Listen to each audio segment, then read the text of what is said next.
All right, well, thank you guys for coming and joining us today. We really appreciate it. We are here for a panel that we're calling Checking the Technique. And essentially we're going to have a conversation about, oh, Steph, what up? Rocking the J. Roo shirt? Nice.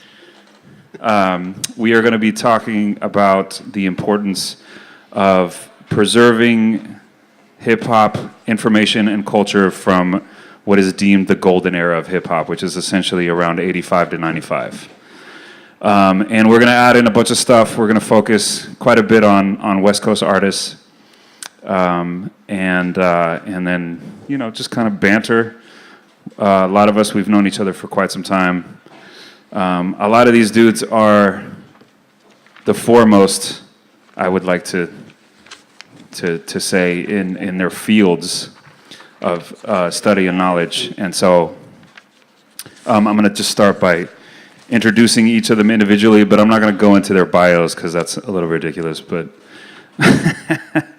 anyway, the guy that's basically responsible for making this happen is this gentleman to my left. His name is Brian Coleman. He's the author of this book right here, Check the Technique, that's right in front of us. He's from Boston, and he is in town to do a whole bunch of cool shit. So to the right of him is a gentleman named Arnold.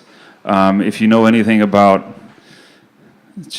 I mean, where do I even start with you, dude? Really. He's pretty much one of the most legendary journalists in hip-hop. From, when did you start? What year was the first article you ever penned, do you know? First article I ever penned. Yeah. Oh, man. About hip-hop? Yeah. If I'm keeping it 100, Yeah. it was a double review of Follow the Leader and Nation of Millions for the KZSC program guide. But then I came up here and I actually did an interview with Mike Dream, RIP, for the Calyx program guide in 1992. Okay. So 92. So some of you weren't even born. But that's... Yeah, some of your parents weren't. But that's what's up. Arnold's a legend, so we appreciate you being here. So my man Adisa right here in front of me, hip-hop chess, another hip-hop legend. Absolutely. You guys are going to learn more about these gentlemen during the whole process while we're sitting here and talking. He also has a book. Where's your book? Where's it at? I don't have my books, but hey, if you go to Amazon... If you go to Amazon. Bruce and the Bronx. Bruce, okay. Bobby, Bruce, and the Bronx. All right. It'll come up more in the conversation. We're definitely going to touch on all this stuff. So right in front of me, basically really needs no introduction, but I'm going to gas you up anyway. So Domino, Hieroglyphics, make some noise. Bay Area legend right here. Yeah. I can't see your face, but I don't know if... Okay, all right. I wasn't sure if you were just being mad, humble, or blushing, or one of the two. He's blushing? Just a tiny bit? It's not really him. And to the right of him is the third white boy on the panel, Prozack Turner, Foreign Legion, Bay Area hip-hop legend right here. Yeah. New album out, the old nine. We're gonna talk about a lot of stuff. So anyways, thank you everyone for coming out, and thanks to the guys up here on the panel. This is an honor for me just to kind of be in the room with these guys. So I have a lot of respect for everyone here. So my books, basically, if you're not familiar, I kind of try and chronicle the histories, kind of sometimes untold oral histories, sometimes told, but trying to put them together in one place. The format is kind of classic jazz liner notes type of approach. So and specializing in stuff from the golden age. So Run DMC, Public Enemy, De La Soul, Dr. Octagon, you know, so a wide range of stuff. The most recent book I did was more stuff that wasn't in necessarily maybe everyone's 100% pantheon, but they were important to me personally. Company Flow, Fun Crusher Plus, just records that meant a lot to me, partially because I was a fan, partially because I was actually covering them when they first came out, so it was kind of a full circle for me. But anyways, my approach has always been, and I think in recent years has even changed a little bit, in that it was always important to put things down. There were always magazine articles and fanzines and radio interviews of people talking about these histories, but there weren't as many of them down in something that would kind of approximate a reference book, you know, how did Doom kind of start out and this and that.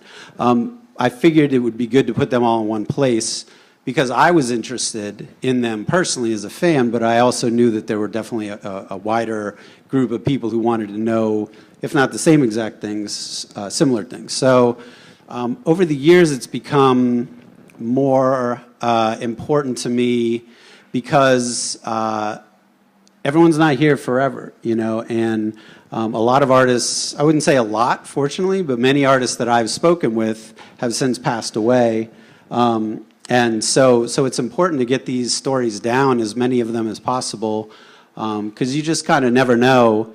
And so I'm always glad when I read a book or even run across an old magazine article, and it's like, wow, you know, they talked to them 2 years before they passed away, and this is a really unique vantage point. So that's actually become even more important to me recently. Is honestly, I kind of start with the oldest people and work my way backwards because I don't want certain people, and this actually goes beyond hip hop. At this point, I'm kind of focusing a lot on Boston history, music history, kind of social and cultural history.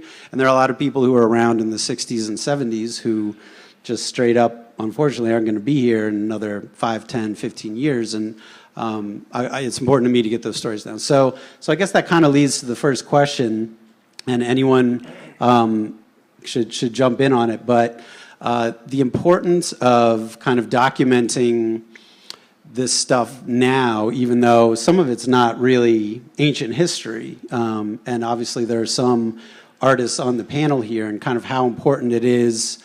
I guess the part two of the question is, how much time needs to pass before you can kind of rationally look back on something? Because I always found that it was, if you read an interview with, so someone who passed, Guru, you read like a Guru interview from like when the first or second album came out. If you talk to him 10 years later, he's going to have a little bit of a different view on it because you don't know how it's going to impact people, you know? So kind of what you think about how much time do you think to have someone's legacy breathe a little bit and be able to assess it?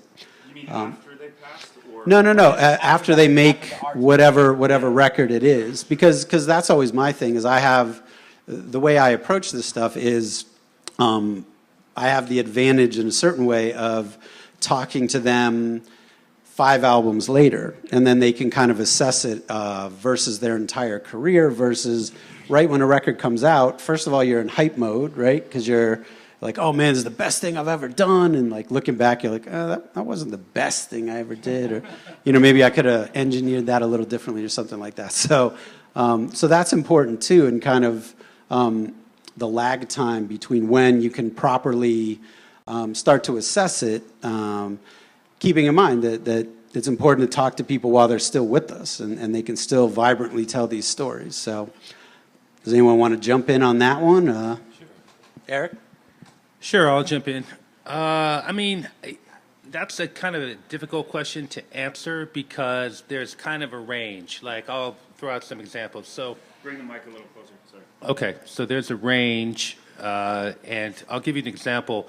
When Illmatic came out, I was working at 4080 Magazine, where I was the editor, and we had the advanced cassette that Columbia sent to us. Ooh, that must be worth a lot of money now. So. I don't know if I still have it, but you know, we knew immediately that album was a classic. There was no doubt that was a classic album. In our heads, you know, in our minds, even though it actually did not sell that well initially. I think it's since gone gold or platinum, but initially it was not. It sold like maybe about 200,000, which was disappointing for Columbia. And there's also, you know, stages to hip hop where like it might be like a 5-year period, depending on what happens in that period, you might have like a 5-year period where, okay, this was a new record at the time it came out, but now 5 years later, I can tell that it's a classic. You know, there are probably some other classics too that I could, like Paid in Full was definitely a classic, you know, by Eric B. and Rakim. Public Enemy, It Takes a Nation of Millions to Hold Us Back.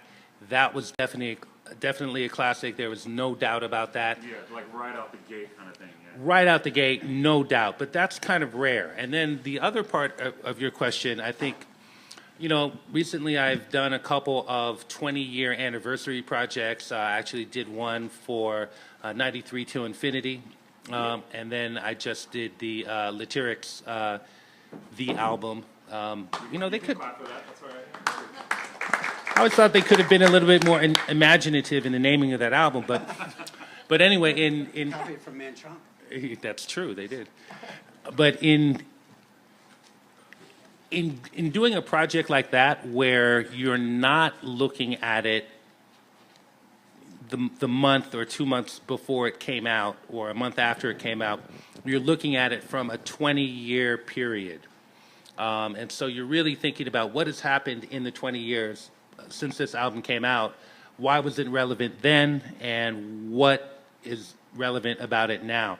And it's a really interesting process. I mean, they say that jazz took, I think, 20 or 30 years to be accepted as pop culture. And before that, you know, it was like, what is this young hooligan music? You know, and probably the same thing happened with every other genre that has ever been. So I think that there's just different levels to this.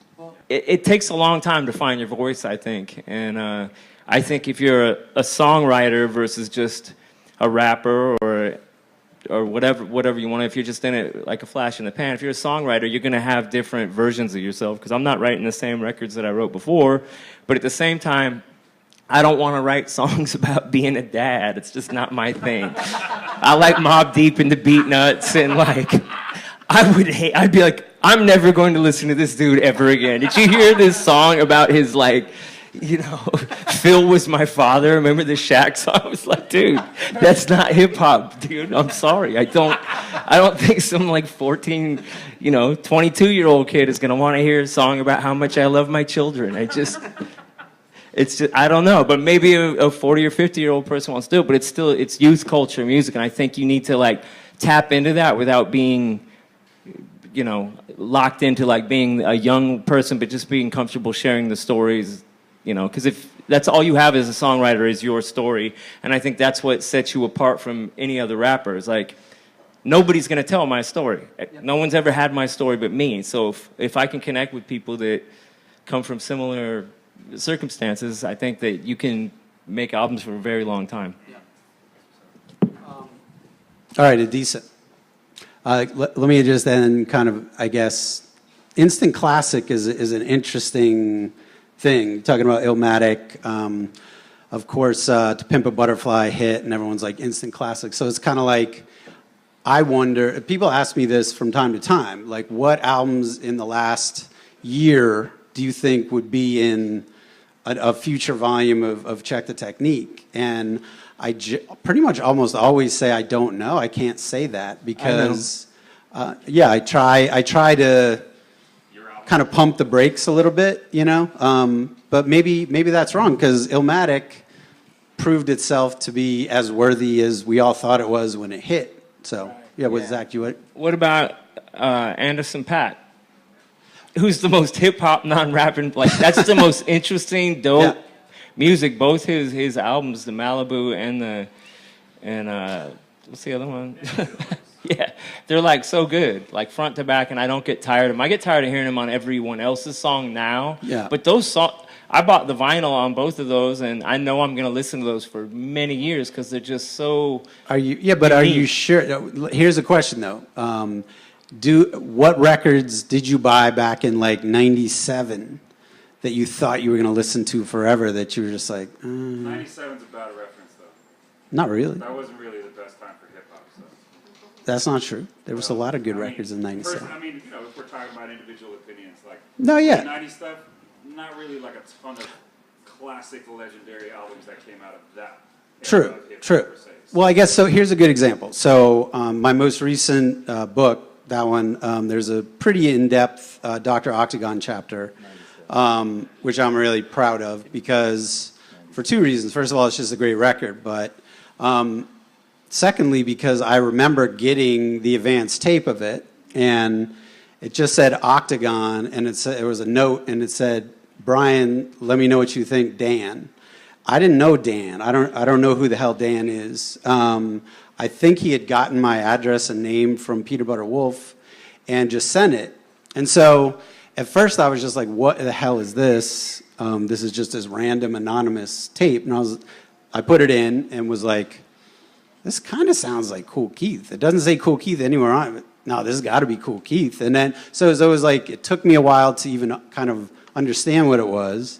And then I listened to it and was like, this is insane. Like, I think I really love this record. But then I guess it wasn't like, this is an instant classic to me. Because it took a while because I was maybe doubting myself. Like, this is so bizarre. Like, is this something I'm going to look back on and be like, this is really stupid? Like, what was I thinking?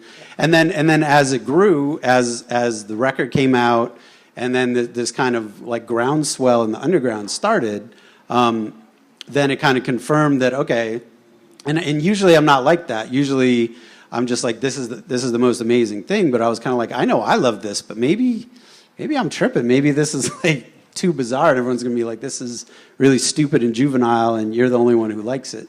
So to me, that wasn't an instant classic, even though now I look back on it, and it's one of my favorite records of all time. So I guess that's always interesting to me, and I think maybe now, just because I'm in a little different position of being one level above a fan maybe, but when people ask me what's an instant classic now, it's kind of, I feel a little bit gun shy about actually saying what's going to be an instant classic. I mean, what do you guys think? Okay, well, first of all, before I answer that, I have an Octagon story too. All right. Octagon, I mean, that record changed the game because there was literally nothing like it before. It's kind of like the Sgt. Pepper's of hip-hop. And in terms of right now, we can look back and say, oh, well, alternative hip-hop, that was a seminal record, but there really wasn't a whole lot of alternative hip-hop at that time. The Lyrics album also kind of slots into that, and what's interesting is they were both recorded at the same studio. Yeah, the Glue Factory, a.k.a. Dan the Automator's basement. But when Octagon came out, again, I was at 4080, and we ended up putting Kool Keith on the cover for that.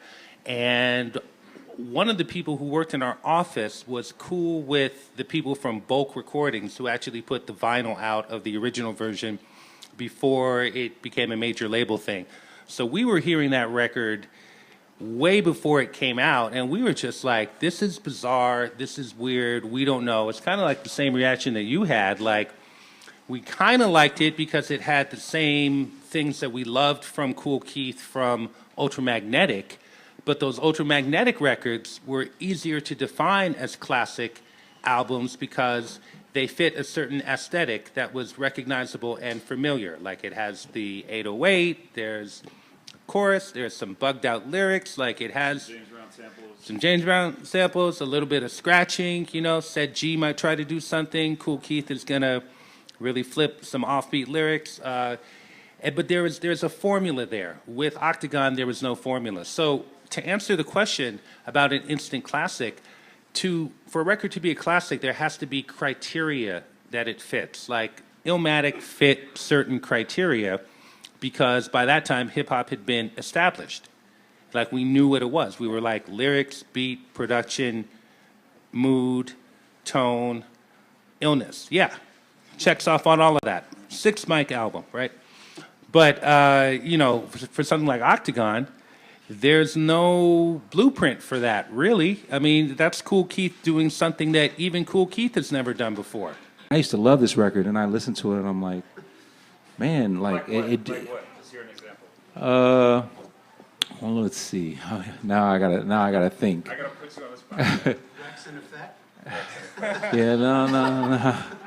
I'd have to think. I will say it before that. I'll come up with something when other people was talking. I put put you on the spot is because I agree with you. Like, there was a lot of shit that I was just like a ridiculous fan about back in the day, and I, listen to it now, and I'm like, It might be because you understand how records are made better now too, and being like, they didn't do shit to that loop. You know what I mean? But when you're like a kid, maybe, or even I feel like the production value and the mixes, like just also DJing out. You can't play some of your favorite old hip hop records at a club because it's just mixed terrible.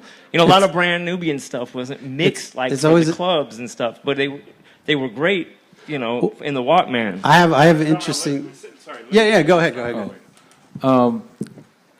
Now I'm like, what was I on?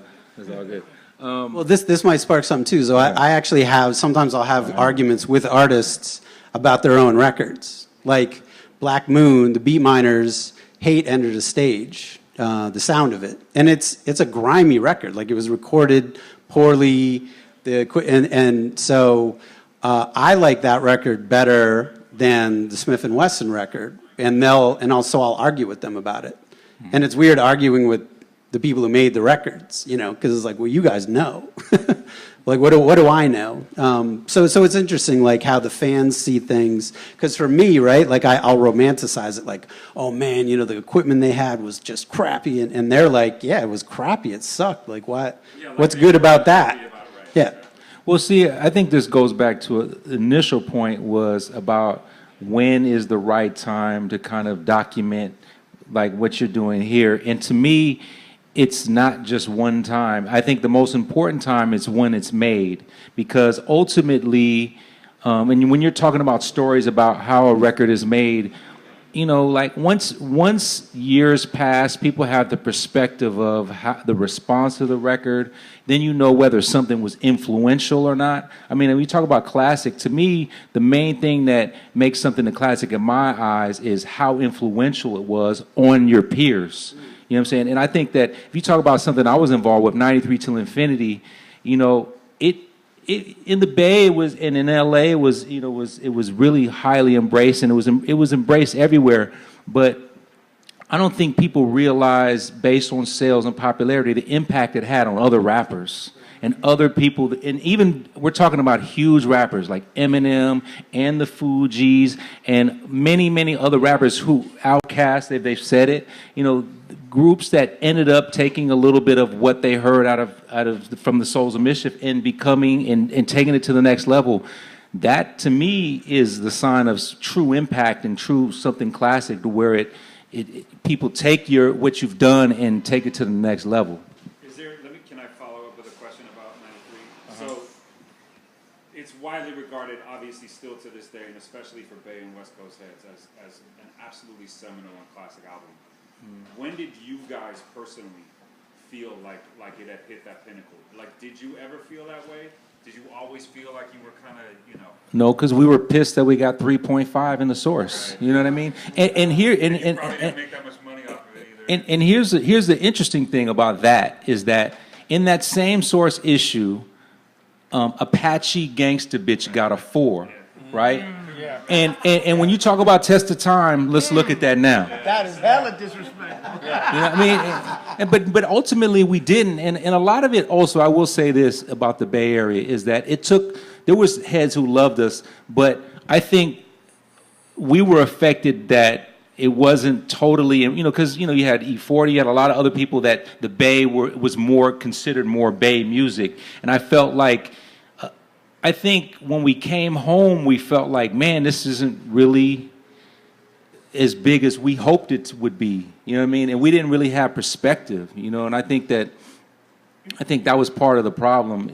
But to answer your question, I don't think we ever realized that, okay, this is a classic until probably, more recently, more recently. Yeah, right. Well, No, but I mean, I'm sorry. Like, I'm not trying to just be funny about it. I'm really earnest about the whole thing, because we've got classics in the Bay, but we have a very small group to pick from the golden era that are truly considered something that had a massive influence on hip hop music throughout the world. You know what I mean? So yeah.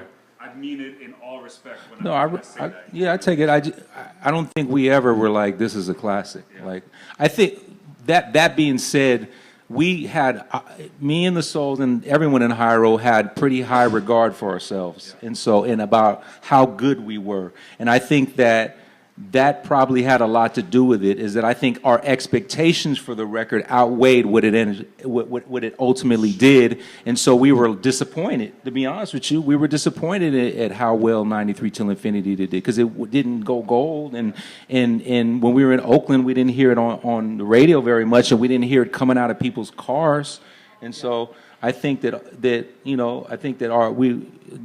I said, I think we were disappointed as far as a response. And so we didn't think, oh yeah, people think this is a classic. You know. Atmosphere and the Rhymesayers and the whole Minneapolis thing and Seattle and Portland and the Pacific Northwest, these were people that really, really embraced this music and actually inspired them to make music that was similar. Yeah, so, there wasn't a whole large pool of records like that when it came out.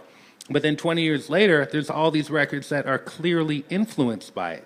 I would agree with Domino that a classic is a record that stands the test of time. And sorry, Apache, but you didn't. One good example I want to give is in my first book, I did a pretty lengthy Ultramagnetic MCs chapter for Critical Beatdown. And that record sold less than 100,000 copies. But the important thing about that one was that every producer who heard it took it as a challenge. Like the influence of that record is 100 times more than they ever made money off that record, album sales-wise. And that's another kind of thing too, because it was such also a New York record. And because of that, in that era, in '88, it still wasn't, there were people listening worldwide, but it wasn't like this huge worldwide tidal wave yet. And so that's like a really good example. There's another of, I forget what the story is, but there was was it the Clash or the Sex Pistols? Like they played this one gig and there like 20 people showed up, but every one of those 20 people started a band, and then. Velvet Underground. Is it Velvet Underground? I'm sure there's lots of them. But there's so that's important too. Is sales? Yes, obviously great. Hearing back from other producers. I mean, other artists and other producers? That's a really important question, I think, for you guys at the end. There is, do you weigh compliments from other your peers more than you do from your fans? Zach, why don't you go ahead? Well, if you're a fan of them, you know what I mean? It's strange when people that you're a fan of, or just people you would never think that you would be in the room with, or whatever, like your stuff, or they're familiar with your stuff. But it means a lot. I don't know. Honestly, for me, it means a lot for anybody to like it and take time to listen. Because just touring, you meet people face to face, and sometimes your music makes an impact. That's to me probably more important, because I think they probably dig in a little deeper. I had, for instance, when I met AG from Show and AG, he was like a fan of my music, and I was like, "Are you serious?" I told everybody that story for ever. Dude, he knows who we are. And then when our record, we did a record release show in LA. It was Fat Beat's 5-year anniversary or something, and it was Dilated Peoples and us, and Big L was supposed to headline, but he was shot before it even happened. So Show and AG and Party Artie and all these people came out, and that's when we met. And Party Artie, I don't know if you guys know who Party Artie is. He's a great dude. He passed away since too, but just this really intimidating guy, probably 7 feet, right? Or close to. I don't know if you've met Party Artie, but he had me sign his record, and it was just it was hella cute. This big guy, "Hey man, will you sign my record?" And I'm terrified of this dude, because he has these gangster raps, and he's like, "Party Artie," and he's got this deep voice, and it's really cool, because I knew who these guys were. But at the same time, meeting people face to face and having them tell you a story about the song or whatever. I have a song about my dad, the emotional white rapper with the song about his dad. That's never been done, right? So, I don't know. It's what I'm feeling. And so this kid just telling me how much it meant to him, and he reached out to his pops and whatever. So I don't know. It's one's great for like just getting excited, and the other one's like, oh, this is really what it's all about, is connecting with people. The reason that in my mind maybe it has a little more weight is because they know what it means to make a record and to agonize over a record and be in the studio and go through the mastering process and all the things that can go wrong along the way, that if everything in the end goes right, then it's like kind of a minor miracle. And but you're right in that in the end it's all about connecting with fans, whether they are legend, whether it's DJ Premier giving you props or someone who you just don't know who's 18 years old. It means a lot to them. It's in the end it's more about connecting, right? Yeah. It's fair to say. Yeah. Okay, so Adisa, let me ask you, because you've been quiet, which is strange. Honestly, it's kind of freaking me out to have Adisa be this quiet. I've never heard this before. So how do you feel, because you're involved with some stuff going on next year at the Oakland Museum. How do you feel, and you've been doing a lot of more intensive research, how do you feel that academia and museums are going about? So there's the kind of oral histories and doing liner notes and things like that, but then it gets to be not necessarily trophies, but things that are museum quality, preservation, celebration. How do you feel? Because that seems weird to have something like hip hop that seems so not museum-like. Because I think as hip hop fans, when I first started loving hip hop, it was always like a us against them. Like I'm a hip hop fan and people don't understand us, man, and all this stuff. But now it's the music. Cornell has an amazing hip hop archive, and now this stuff's happening. So why don't you talk a little bit about your experiences with that and your thoughts? So yeah, I one of the first actual relics of hip hop that I have was I was 13 years old. I was a DJ, and Dr. Dre came to the Bay. He did an in-store somewhere with the World Class Wrecking Crew, and I couldn't go. I don't remember why. My parents would let me go. I had to go to my grandma's. Who knows? I couldn't go. So one of my friends went, and he came back, and he had this photo of the World Class Wrecking Crew, which was unbelievable because you got to understand that you didn't know what people looked like more often than not in the early days. You had no idea. And he was like, hey, why didn't you go to the Dr. Dre thing? And I was like, I don't know, got to go to my grandma's, whatever. He's like, man, I went, it was dope. I said, you saw everybody? He was like, I saw everybody. I was like, you saw Dr. Dre? I saw Dr. Dre. And he pulls out this photo, and it says World Class Wrecking Crew on it. And I was like, that's going to be worth something. Like, my head said that. I was like, I'd like to buy that off you for $2. He was like, $2 for this? I was like, yep. So, fast forward, I'm now working on this exhibit called Respect that's going to open in March. Do you still have that 8x10? So listen, so we go to Cornell.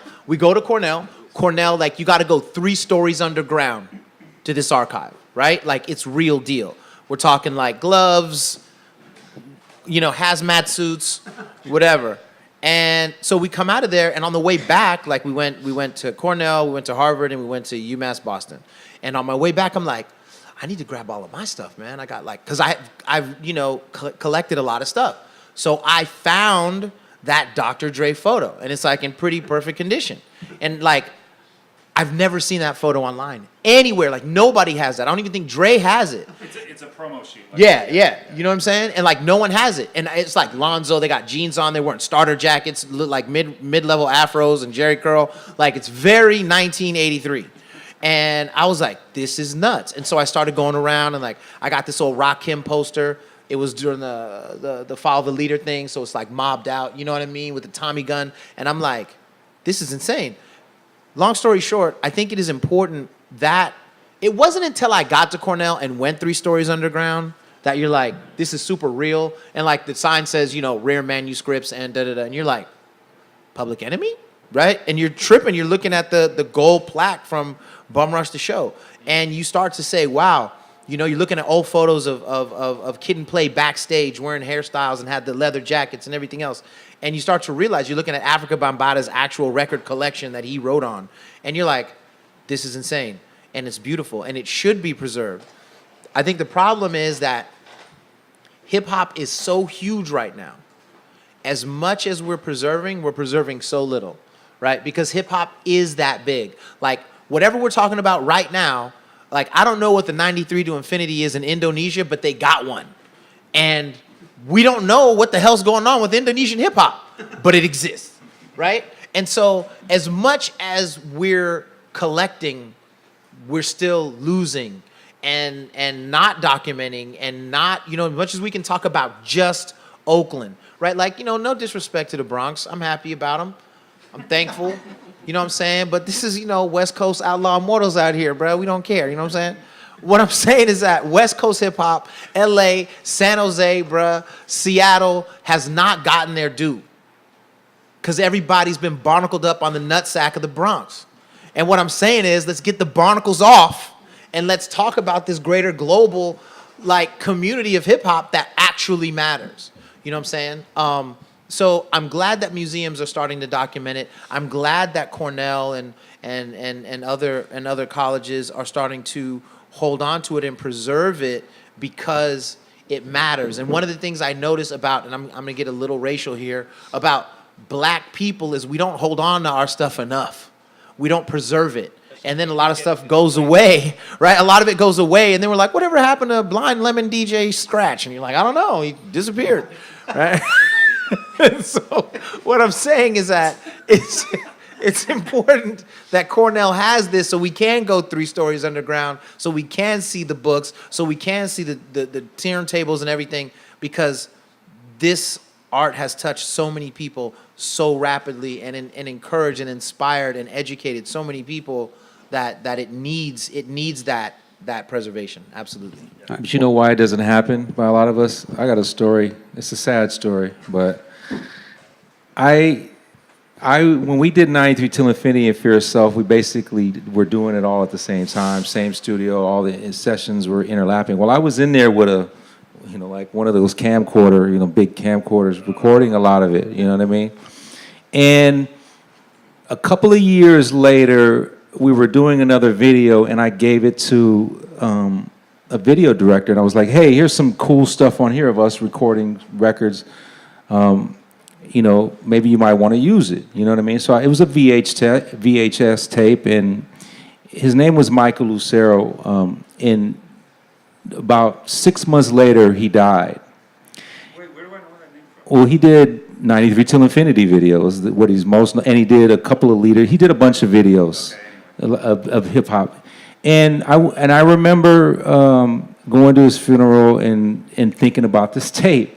But here you go, it's 4 years after 93 Till Infinity. So I didn't do anything to really like talk to his family and say, hey, I want to get this tape. It means because at that point I was like, well, you know, it wasn't no big deal, you know, and now, and well, not just now, probably starting 10 years ago, I was like, fuck, you know, like I wish I had this tape because, you know, I remember we watched it many times. We're like, oh, that's the take that we use. It was just like us behind the scenes, 90-minute video of us making those records. And, you know, I think when you're so close to it, it isn't, you don't view it as like, oh, that important at the time because it's fresh and new and you don't know it's legendary. You don't know that these moments matter. And it has a lot to do with it. It takes other people to kind of come and say, hey, that was important. Let me get that. Let me put it in good tape, you know. And it's unfortunate, but that's a lot of the reasons why people don't, you know, keep much, you know. Well, I think it's important too that so in the past couple of years, I've gotten to know some people who have pretty serious archives about various things, hip hop, music, otherwise. And the interesting thing is, I think archiving is actually, it's kind of like a personality trait, you know. And of course, there's the hoarder, like you go, you know, hoarders archive old, you know, paper plates, but there are people who kind of archive things. I think a good example. Hip-hop paper plates, you mean? Yeah, sure, hip-hop paper plates. But a good example is like at the Cornell archive, Bill Adler has his stuff at the archive. And it's clear early on that Bill, in his mind, and maybe, Domino, it takes someone who's kind of in the crew, but not directly you know, so he was there, he was Russell's right-hand man, like in the early days of Rush and Run DMC and all this stuff.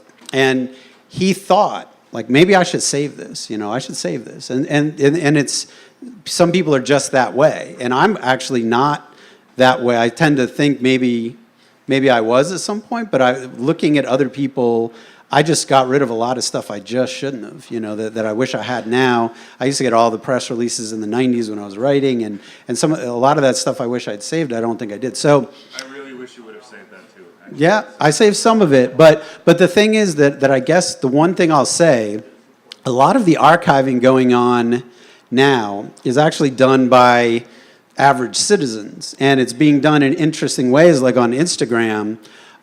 There's like some accounts of people who aren't known, kind of celebrities of who have all these incredible collections and stuff like that. So it can just people in this room, as you're seeing a show or you're seeing a scene develop, like think about that. Think like maybe I should save some of this stuff. And it's a difference of certain things are easier to archive than other things. So things that take up more space, records, VHS tapes. But papers and press releases and photos, I mean, those can be, saved. It's a pain if you have to move every year or two. It starts to get kind of heavy, But it's important to. There's no way in '91 I was thinking, man, maybe I should save this. Maybe this will be in a museum someday. Like that was not in any way. But to be fair, it was in Bill Adler's mind. So we have to be thankful that there were people out there who were saving that. Well, the first article I wrote on hip hop was on Eazy-E and NWA in 1987 for my school newspaper when they were not large. No one knew them. It's probably the first story ever done on NWA. And the crazy thing was like... Wait. Hold on. 1987? 1987 for the Oceana Foghorn. Wow. Yeah. Right in Pacifica, homie. West Side! Yes, I do. I do have it. I have it. It's a horrible article. Jesus, I was a bad writer. So yeah, the Oceana Foghorn. So what happens though is this, because it was one of the first articles or the first article on Eazy and NWA, like me and Eazy had this very strange friendship. And so we would talk on the phone for hours about absolutely nothing. And so one day he's like, "Hey man, I'm coming up to the Bay. I'm doing my first show." I was like, "For real?" He's like, "Yeah, it's in Richmond." And it was at this crazy fucking roller rink where you got beat down on the regular.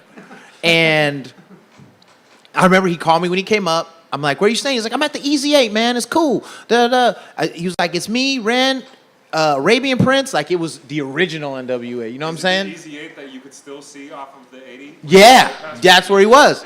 So he's like, "Hey, come through, I'm gonna put you on the list." So, I'd been to the Fresh Fest and seen like 6ix9ine Ville destroy people like in the parking lot. You know what I'm saying?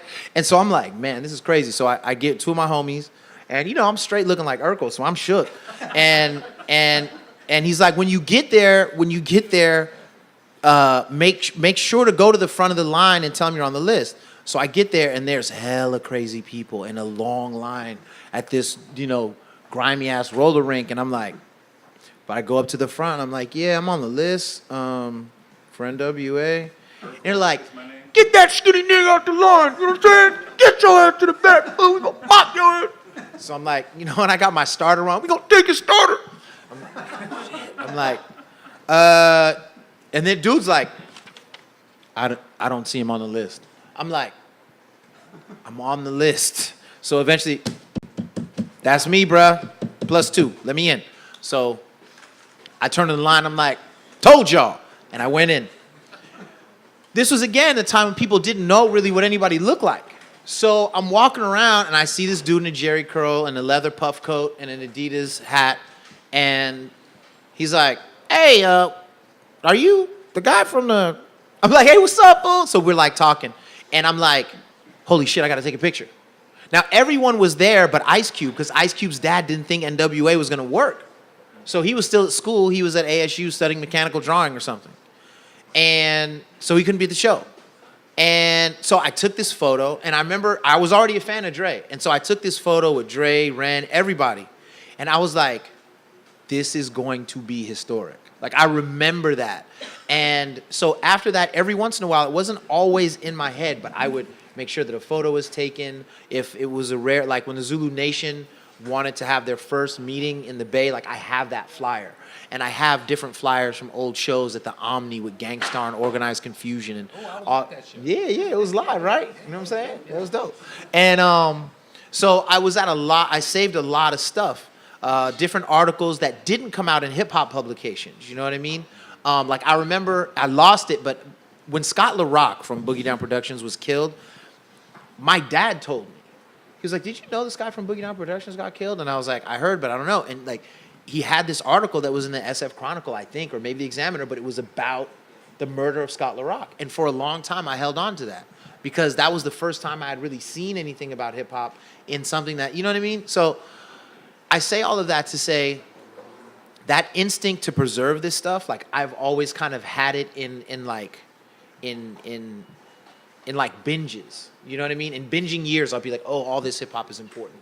And then I won't do it. And then, oh, that's important. And then I hold on to it. And now I feel really glad that I did it because some of this stuff, you just, you know, if you didn't hold on to it, it just went away. And I think part of the beauty of all of these archives is that, you know, when you're young and you're doing it, whether it's hip hop, rock, whatever, or you're just a painter, you know, have nothing to do with hip hop, whatever, like you're in it and you're kind of like burning through your own experience so fast, you don't think to preserve it. So it's awesome, you know what I mean, that every once in a while there is a Bill Adler or, you know, someone to hold on to something because this is awesome and this is our lives. And I remember when I was sitting there at the archive, the guy was like, 500 years from now, all this stuff will be here.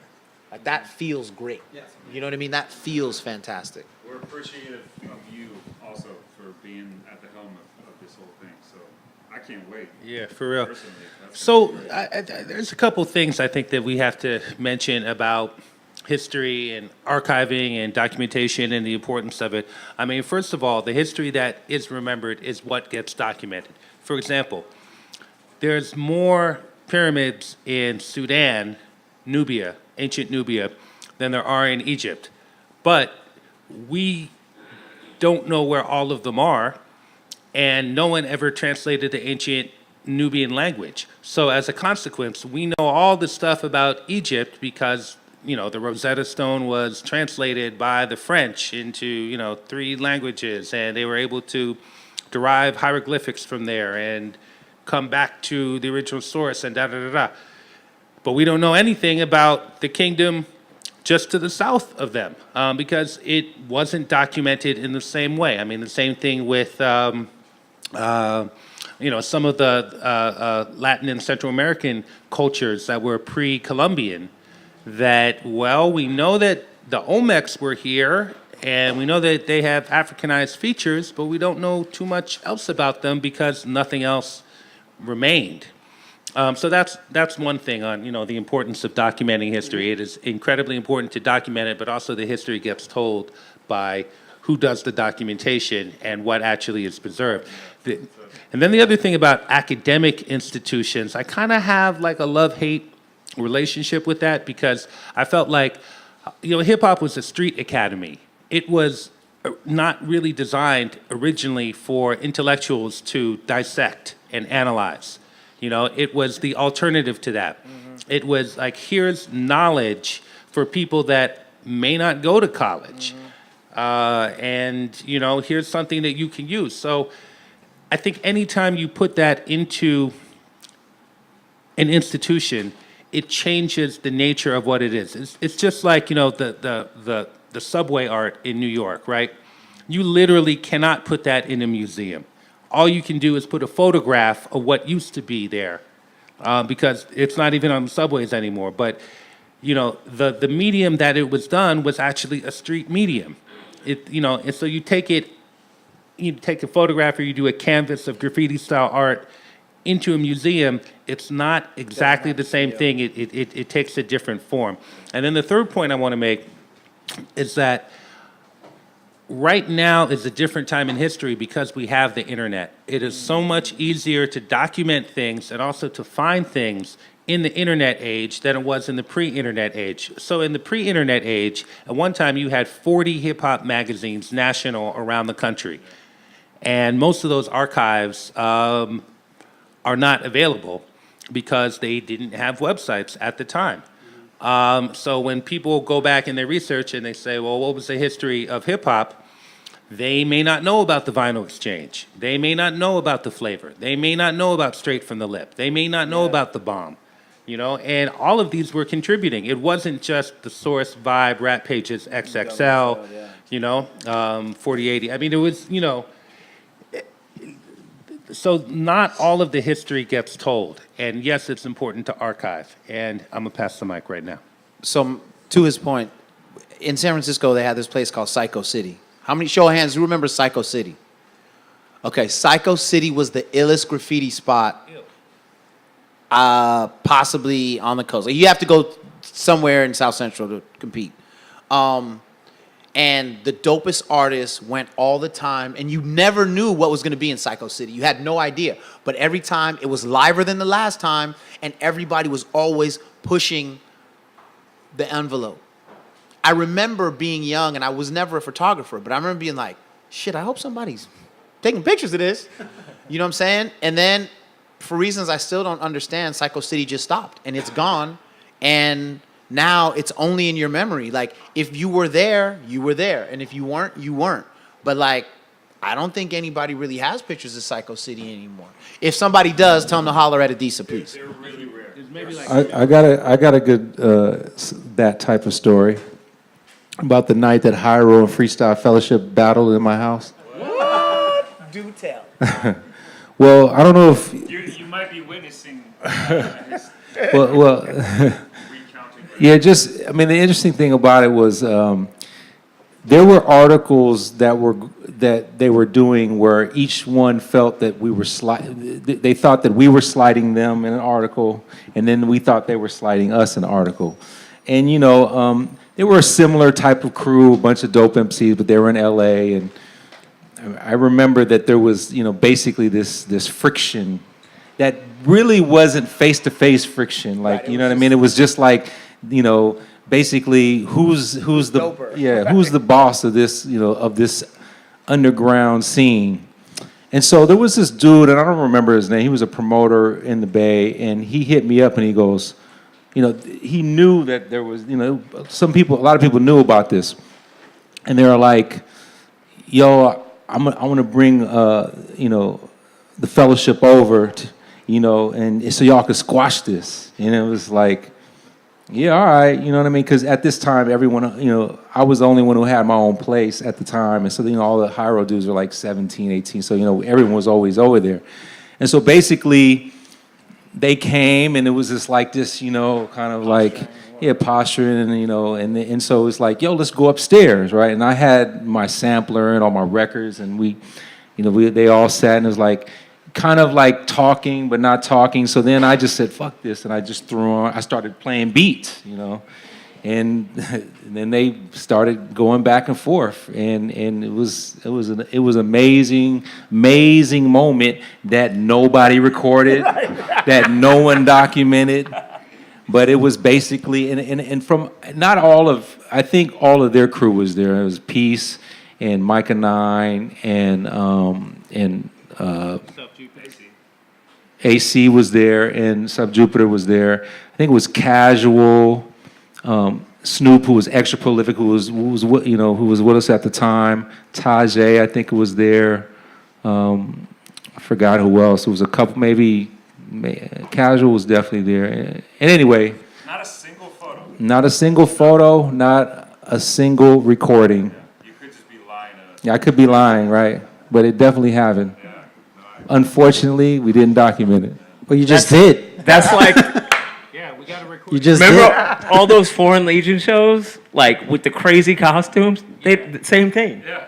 Just like, remember when you flew in on a jetpack across the crowd? I'm hearing stuff that never even happened, and like, What's crazy now is like if the stories are way better. You would have like hashtags. It would be Snapchat. No, like we were like, Everything. so my crew, we used to like, we put out our first records in the like 1999, 2000, 2001 back then. So there was a resurgence of a lot of independent hip hop on the West Coast, East Coast. So there was a lot of shows, and we lived in this house, and everybody would either stay at the house, record at the house, with studios on both floors. So when we would get booked for these shows, we would be on a bill with like 6 groups, all very talented groups. Everybody was really good back then. Not everybody, there was a lot of talent. So we wanted to stand out. So we would always come out, this is pre-Gnarls Barkley, actually, like in these crazy costumes. And actually Danger Mouse was in the house. So I'm like, where'd you get that idea? Actually, Jeff Jank from Stone's Throw sent me this whole like conspiracy theory about that. But anyhow, so we used to always come out in these crazy costumes, and we never did the same thing twice. The other MC in my group, he's 310 pounds, 6'7", big, strong dude. So he would come out sometimes, and I would be in a backpack, and he'd act like I missed the show. Yeah, so like he'd be like, "Oh, sorry, I'm gonna do all the verses," and then he'd turn around and I'd pop my head out this scuba diving backpack and do my verse, and we would just do all this outlandish stuff. And our thoughts were, so at the end of the night, people were gonna definitely remember us. They're like, well, the guys with the goatees and the baseball hat. It's like that could be any rapper that ever lived, right? So we would do all these crazy kind of publicity stunts before our shows. And none of it is documented. We come out in the Flintstone car that we'd spent like 3 weeks building, and like be Barney and Fred or Pulp Fiction or Miami Vice or Batman and the Joker, and none of that stuff got documented. I don't have any pictures because I was on stage, and I look for it, and it doesn't exist, I don't think. So. Flintstone car is nowhere to be found. I got Planet of the Apes. Oh, you got the Planet of the Apes one? Okay. I didn't even remember that. See? Yeah, so important to take pictures when you can. Yeah. Well, but yet again, the whole thing is like it's good to talk about this stuff, like, because visual documentation would be nice. It'd be good if we had it on audio, but you can still talk about it, because you're still with us, and we can kind of, and then once you do, and once you put it out in public or put it in an archive or a museum, then other people come out and say, "Oh, I was there. I remember this. You remember that?" Or Well, that's how stuff used to get documented, oral documentation, passed on. I mean, one of the best books that I read on hip-hop is, I think it's The Oral History of Hip-Hop. Yes, y'all. Like they basically talked to everybody who was there, and they talked of their memories, and it's like the best book on the history of hip-hop. I mean, sometimes it's not bad to leave a little to your imagination, too, If people describe it, and like if you look at a picture, then you kind of start to tell your own story about what you think happened. So when someone actually, without a picture, tells you, then it's different. Like once videos came in to the music game and MTV, it was a lot different. Like in the 70s, you had to kind of make your own video in your head about what they were talking about in a song. So there's good and bad things about that. And I think that's where the imagery comes in too. Like in the 70s, you could be, Otis Redding could be in his mid-40s, and have a hit record out. Because it doesn't matter what he looked like, if he's old or young, it was the message and connecting with the fans. Yeah. And even with aging rappers, how old was Sean Price, and he's like probably one of the most respected people out there, he's just, and he's got a new record coming out, or it just came out. And I'm saying, like, when you have all the visuals of what, sometimes you remember what you, like you said, what you think you remember. I'll go to the same show, I'll be like, oh, that was terrible. And someone's like, oh, they killed it that night. And it's like, you remember the show, you remember the record.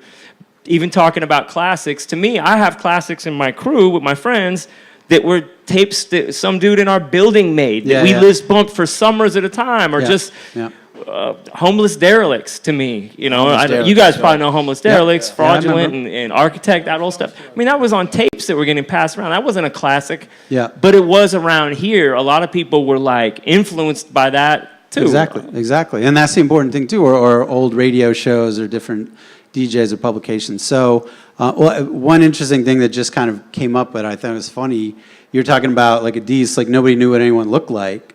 So there were a couple, I know for a fact, Schoolie D, people used to show up, like Schoolie would get booked, and then he wouldn't always show up, but like there was another dude who was like, oh yeah, I'm Schoolie D, yeah, what's up? And he'd perform, And then Schoolie started to get so mad that he was like, this guy ain't Schoolie D. It's like, well, show up to your show, dude. Didn't MF Doom do that too? Went to the Yeah. fake MF Doom? Well, and then there's the other thing too. actually like hire somebody to do that. This was like a dude that would just show up. Well, this happened off because here's the thing that used to happen back in the day.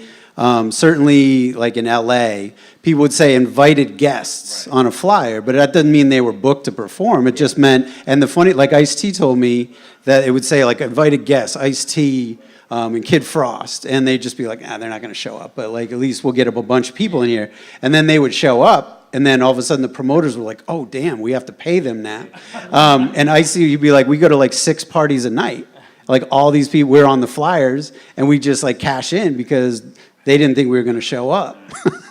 so it's interesting when there isn't like actual proof of that. So Yeah, so that story's in your book, right? that was in a K-Day, I think a K-Day piece I did Okay. a while back. Okay, because I've heard that before. So the MF Doom thing. So MF Doom did used to hire a guy to come out in a mask and imitate him, and he did that at the Independent. And people started going, "You're not Doom. You're not Doom. You're not Doom." And this guy ran off the stage. And Out the yeah, back door, dude. There was the whole story of him bolting out the out the back door. Yeah, that was crazy. That happened.